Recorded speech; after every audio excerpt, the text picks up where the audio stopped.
everybody. So I thought we'd start where we left off last time. We're talking about our first boat, Sea Frog, and I left off that we were stuck in the surf and barely got out of that. But we did. We managed to get out of it, and we continued on our journey. We had originally left from Charleston thinking that it would be like 36 hours or something based on my calculations, and I was horribly wrong. It ended up taking us nearly 4 days. We headed away from Myrtle Beach, and we were not going to go on the intercoastal, so we didn't cut through Cape Fear, and we decided to go around Frying Pan Shoals from Myrtle Beach. So back out to the northeast we headed to get around Frying Pan Shoals, and it was during the day, and the winds were not necessarily in our favor, nor were the currents. There's a bit of a counter current. The inside of the Gulf Stream, where it curves around Frying Pan Shoals, pushes back in towards the land, and so we were fighting that current going out, and the winds were not necessarily wonderful. They were reasonably stiff, but they weren't headed in the right direction, so we did quite a bit of tacking, and we didn't get near the shoals until it was pretty close to midnight, and it's dark, and it's a little bit stormy again, right? Not like the night before, and I didn't have to heave to, but it was still pretty spicy. And the shoals are always a bit rugged. You saw some of the videos where we went around the shoals in Grace, and I mean, it's not uncommon to have, 8 to 10 foot waves out there and pretty high winds, especially if you get close to the shoals where the seafloor starts to rise a little bit. But anyway, so we were going around the shoals, and we weren't really all that worried about it until it got dark. Now, like I said, we did not have a GPS, so all we had was a sextant, and it was a cloudy night, so that wasn't very helpful. But I had been a pilot, and so I was used to time distance heading, and I was trying to calculate where we are based on time distance heading. But of course I didn't know where the currents were, and so I was pretty scrupulously tracking our headings and taking sights of land during the day to try and figure out roughly where we were. But of course, as you get towards the edge of the shoals, there's nothing out there to see much anymore. So I pretty well lost track of sight. And by the time it got to midnight, I really didn't have a good handle on where we were.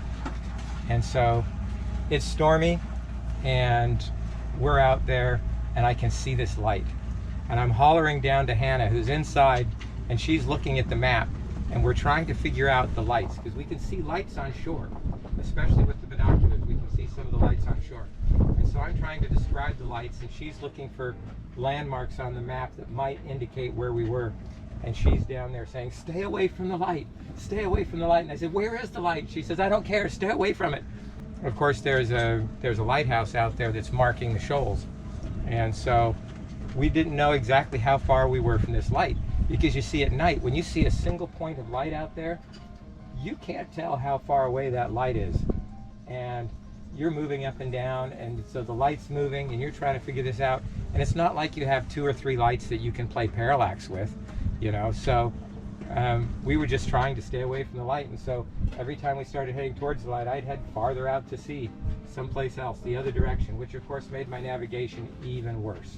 But we managed to cross the shoals, daylight came, and we weren't so terrified anymore of where we were.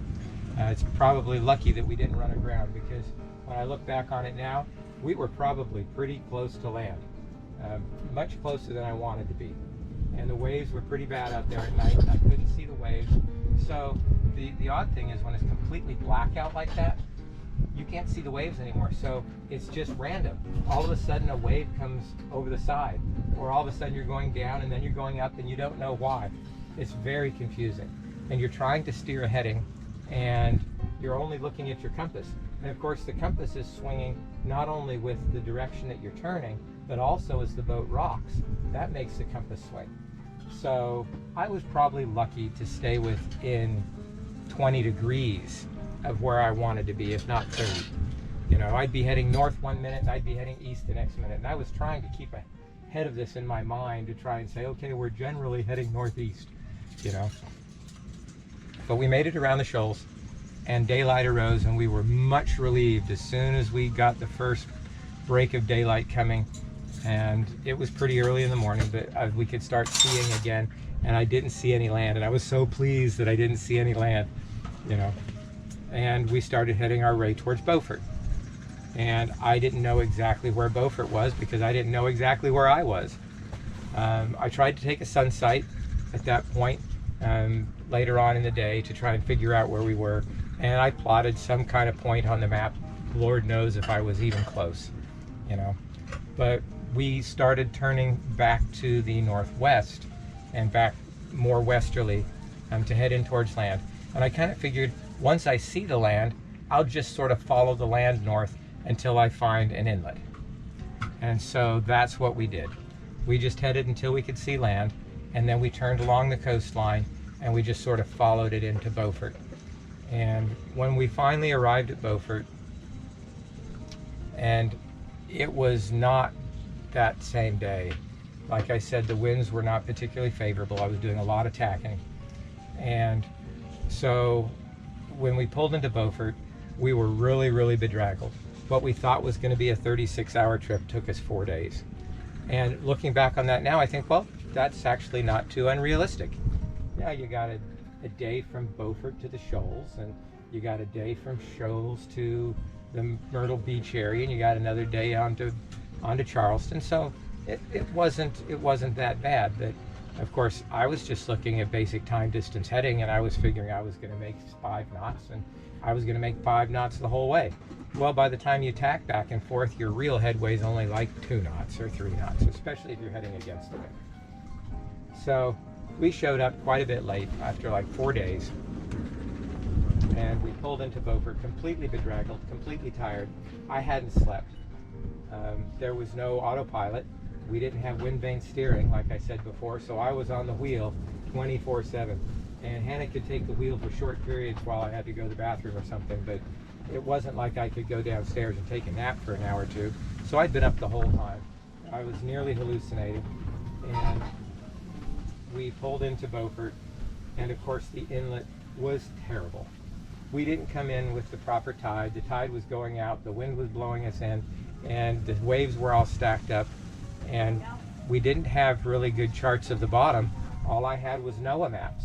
We didn't have any of the fancy bottom charts that we had now. So we were following the ATONs in, the blue and red, or the green and red markers. And we didn't know where to anchor. We didn't know anything other than, well, there's other boats over there, so we're gonna head where the other boats are. And we headed into Taylor Creek, and we looked where the other boats were anchored, and we dropped our anchor. And we promptly went to sleep. Now, we got in pretty early in the day, and so we slept for a few hours, and then we got up and we decided that we were going to at least go to land and try and, you know, see what was going on. And we got in there, and we were listening to these people that had come in on a really fancy, fast racing catamaran. And this guy was complaining that he did the whole trip in like 28 hours. And we were just almost furious. We couldn't hardly listen to him. I didn't say anything to him, but we were just mortified. It's like, next time we're buying a catamaran. That was our attitude. And so that was our trip from Myrtle Beach to Beaufort. And we stayed there anchored in Beaufort for quite a long time. We really liked Beaufort. And it was our first port that we had been in other than Charleston, and we fell in love with it. Let me tell you, Beaufort 25 years ago was an amazing place. It was quaint. The waterfront was beautiful. There were all kinds of amazing shops and people and boats, and it was a very nautical environment. There was a chandlery there. There was stuff to work on your sails. There were sail lofts there. There was the most amazing food at all these little restaurants, and there were a bazillion little cool shops to look at. It was quite the place. I hate to say it, but Beaufort is not what it used to be. It was a really, really cool place, and it's really run down comparatively quite a bit. And it's just not as quaintly nautical as it used to be. Still like Beaufort, don't get me wrong. We stayed in Beaufort for a long time. I learned to dive there. Hannah wanted to learn to dive a lot, but she was pregnant with Melody, and they wouldn't let her dive. So I got to learn to dive. And we replaced the propeller there. I was concerned that our prop wasn't working right, and I didn't know if it was the right size for the boat, and I was worried about the amount of headway we could make. We had a Perkins 108 that was 36 horsepower, I think, 35 horsepower, and it was a cool little engine, and we had just rebuilt it, but it just wasn't doing very well, and it was burning a lot of oil. We were just breaking it in, and so I called the people that had helped me rebuild the engine down in Charleston. He was like, "It's just breaking in, it'll be okay, just run it, keep going." And so I kind of trusted that, but I was also worried that if we had a new engine and we weren't making the headway I thought we should make, especially when we were motoring into the inlet and things like that, I was worried about the prop. So this was one of the first things that I got to do with my newfound diving knowledge, was I got to remove my prop. So I took the prop off and we took it to a prop shop there in Beaufort. And he did confirm, by the way, that my prop was the wrong size and the wrong pitch for the boat and the engine. And so they reworked that prop. It was amazing what they did to that prop. And I don't know if they gave me the same prop or they gave me a different prop. To this day, I don't know. But when I got the prop back about a week later, it did not look at all like the prop that I gave him. And they swore up and down that they just reworked the prop, but it was bigger. Now, I don't know what you can do to a bronze prop to add, you know, an extra inch to the prop, but they did it. So I don't know what that means. I don't know. He probably gave us a different prop and just told us it was the same prop. I really don't know. But we put the new prop on in the water. That was my second dive, was putting the prop back on again.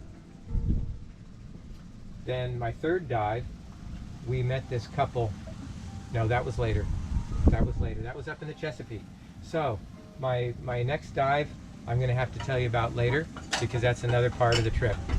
We stayed for a long time in Beaufort, like I said. One of the other things that happened in Beaufort was, it was hurricane season. So we were getting a lot of storms that were coming up, and the remnants of hurricanes that were farther out to sea and things like that. One of them came through Beaufort with 60 to 70 mile-an-hour winds. And so that was my first experience at putting out a second anchor.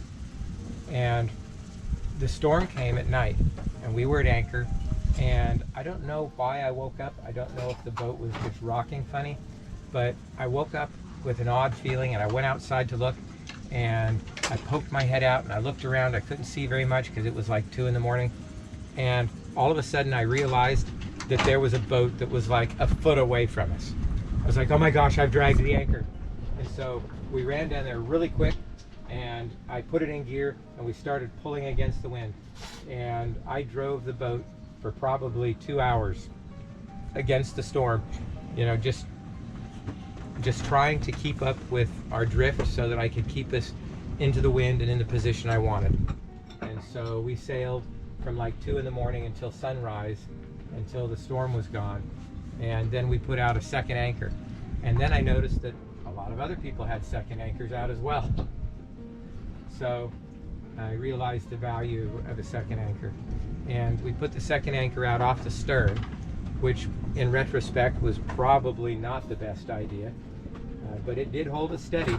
I went out there in the dinghy with a line, and we went out, I don't know, about 50, 60 feet out, and I dropped that anchor down in, and then we just pulled it in with the winch and pulled the boat tight and then let it out again a little bit. And we stayed there with 2 anchors for quite a while. I'm sure the people around us were complaining that we didn't swing as much as we were supposed to. But that was our trip to Beaufort. So another episode next time when we talk about our trip from Beaufort up the first time on the Intercoastal. Catch you later. Hey folks, like, subscribe, tell your friends. It really does help, and it helps the channel grow. It helps us get higher in the search engines. And if you do feel like you can, please donate and help us out on the journey and help us restore this boat. We have a Patreon link. We also have a PayPal link on our website.